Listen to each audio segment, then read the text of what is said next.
नमस्कार, सर्वांचं स्वागत आहे यूट्यूब चॅनलवरती। तर बघा, आता सर्व तुम्ही जाहिरात पाहिलीच असेल, टीव्ही चॅनल असू द्या किंवा वृत्तपत्र असू द्या, पेपर असू द्या, सर्व पेपरमध्ये तुम्ही पाहिलं असेल की जी काही पोलीस भरती आहे ती आता काही महिन्यामध्येच डिक्लेअर होईल। कमीत कमी मार्चच्या पहिल्या आठवड्यामध्ये याचे फॉर्म भरायला चालू होतील आणि सगळीकडे याची आता सध्या जाहिरात सुद्धा चालू आहे। मुख्यमंत्री यांच्या पेजवरून सुद्धा याची जाहिरातबाजी करण्यात आली, ट्विटर अकाउंटवरून सुद्धा याची जाहिरातबाजी करण्यात आली आणि बऱ्याच अकॅडमीमध्ये सुद्धा आता सध्या उत्साहाचं आणि आनंदाचं वातावरण आहे।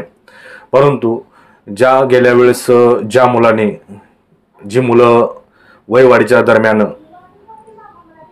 पोलीस भरतीसाठी लढत राहिले, मोठमोठ्या पुणे असू द्या, मुंबई असू द्या, मुंबईतील आझाद मैदान असू द्या किंवा पुणे सिटीतील जे काही पुणे सिटी सुद्धा त्यांनी मोठ्या प्रमाणामध्ये आंदोलन केले की वयवाढ पोलीस भरतीमध्ये भेटावी। तर खरंच त्यांना वयवाढ भेटली का किंवा आता भेटू शकते का, याच्यावरतीच आपण आज चर्चा करणार आहोत। तर बघा, गेल्या वेळेस मोठ्या प्रमाणात आंदोलन झालं, त्याची दखल कोणी घेतली नाही। तर नेमका आता या पोलीस भरतीमध्ये वयवाढ भेटणार आहे का नाही, एकंदरीत ही चर्चा आता आपण करणार आहोत। तर बघा, गेल्या वेळेस मोठ्या प्रमाणात आंदोलन झालं, सगळं हे ते झालं आणि सगळीकडे वयवाढीसाठी सुद्धा अर्ज वगैरे देण्यात आले, परंतु शेवटी दखल घेण्यात आली नाही। तर ह्यावेळेस सुद्धा फडणवीस जे काही आपले गृहराज्य म्हणजेच गृहमंत्री आहेत, त्यांनी स्पष्ट मुलांना सांगून ठेवावं की ह्या म्हणजेच जी काही वयवाढ आहे ती एक संधी किंवा 2 वर्ष किंवा 3 वर्ष असं वाढवण्यात सरसकट यावं। कारण बघा, MPSCने सुद्धा कोविडमुळे 1 वर्ष आणि जे काही सध्या डी ग्रुपच्या जागा निघाल्या आहेत त्यांनी सुद्धा 3 वर्ष वाढवण्यात देण्यात आलेलं आहे। तर आता सध्या जे काही ज्याचं वय डिपार झालेलं आहे किंवा ज्यांचं वय संपलेलं आहे पोलीस भरतीमधून, त्यांनी सध्या पोलीस भरती करावी की नको ही स्पष्ट भूमिका ही गृहमंत्र्यांनी मांडली पाहिजे।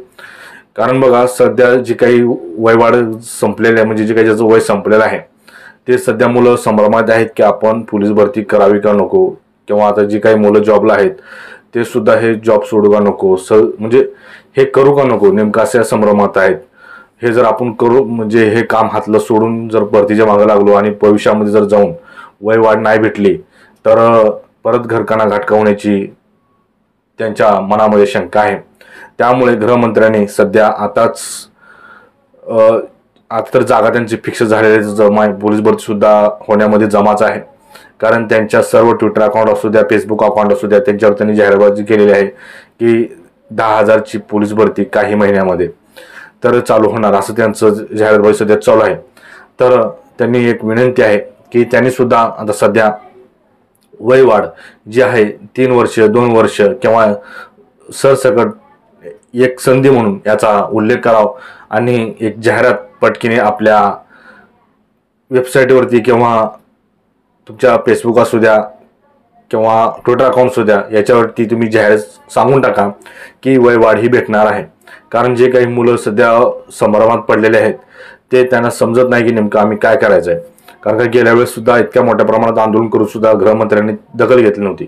त्यामुळे गृहमंत्र्यांना सुद्धा विनंती आहे आणि जे काही वयवाढीची जे काही मुलं आहेत त्यांनी सुद्धा आतापासूनच जर फॉलो केलं तर गृहमंत्र्यांचा अकाउंट असू द्या, ट्विटर अकाउंट असू द्या किंवा फेसबुक अकाउंट असू द्या, आतापासून जर तुम्ही वयवाढीचं जर सारखं तुम्ही अपडेट करत गेला त्यांना तर त्यांच्या मुद्दा तो लक्षात येईल आणि वयवाढीचं कुठेतरी निकाल लवकरच लागेल।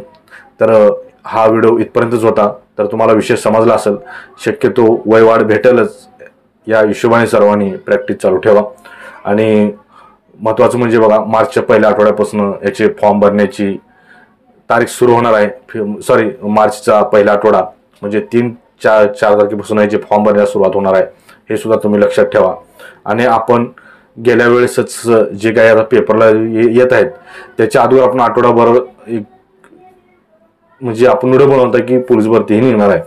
तर आपल्या चॅनलवरती सर्वांनी विश्वास ठेवा आणि महत्त्वाचं म्हणजे बघा, आपण वेळोवेळी आपल्या चॅनलवरती खऱ्या पोस्ट आपण करत असतो। तर परत एकदा जाता आपल्या चॅनलला सबस्क्राईब करून घ्या आणि व्हिडिओ आवडल्यास नक्कीच लाईक, कमेंट आणि शेअर करायला सुद्धा विसरू नका। जय हिंद।